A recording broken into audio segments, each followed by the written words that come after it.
ओम शांति। 28/10/1975 की अव्यक्त मुरली। हेडिंग है 100 ब्राह्मणों से उत्तम कन्या बनने के लिए धारणाएं। कुमारियों के साथ उच्चारे हुए अव्यक्त बाप दादा के अव्यक्ति बोल।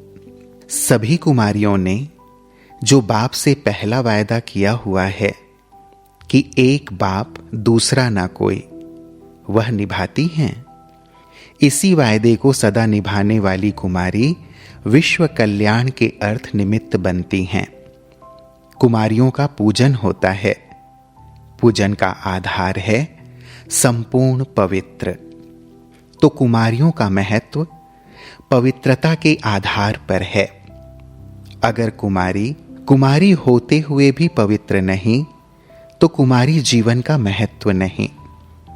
तो कुमारीपन की जो विशेषता है उसको सदा साथ साथ रखना, उसे छोड़ना नहीं तो अपनी विशेषता को छोड़ने से वर्तमान जीवन का अतीन्द्रिय सुख और भविष्य के राज्य का सुख दोनों से वंचित हो जाएंगे। ब्रह्मा कुमारी होते हुए भी सुनेंगी, बोलेंगी कि अतीन्द्रिय सुख संगम का वर्षा है, लेकिन अनुभव नहीं होगा।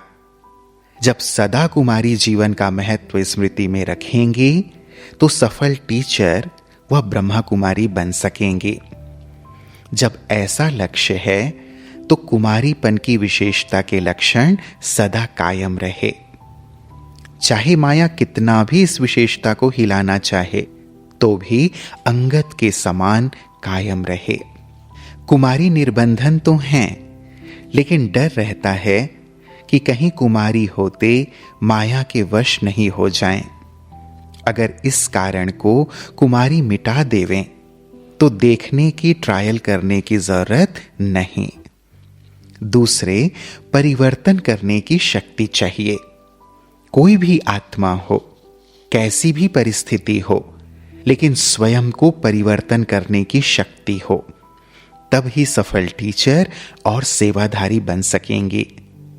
संपूर्ण पवित्रता और परिवर्तन शक्ति, इन दोनों विशेषताओं से सेवा, स्नेह और सहयोग में विशेष आत्मा बन सकेंगे। नहीं तो ट्रायल की लिस्ट में रहेंगे, सरेंडर की लिस्ट में नहीं आ सकेंगे।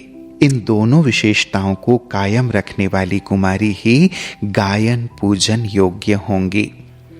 अल्पकाल का वैराग्य नहीं, लेकिन सदा काल का वैराग्य, अर्थात त्याग और तपस्या।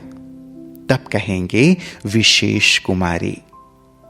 अभी तो निमित्त को ध्यान रखना पड़ता है, क्योंकि अभी तक विशेषता दिखाई नहीं है, इसलिए सेवा रोकनी पड़ती है। कोई शिकायत किसी द्वारा न सुनी जाए तब ही कंप्लीट टीचर अथवा 100 ब्राह्मणों से उत्तम कन्या बन सकती हैं। अच्छा, ओम शांति।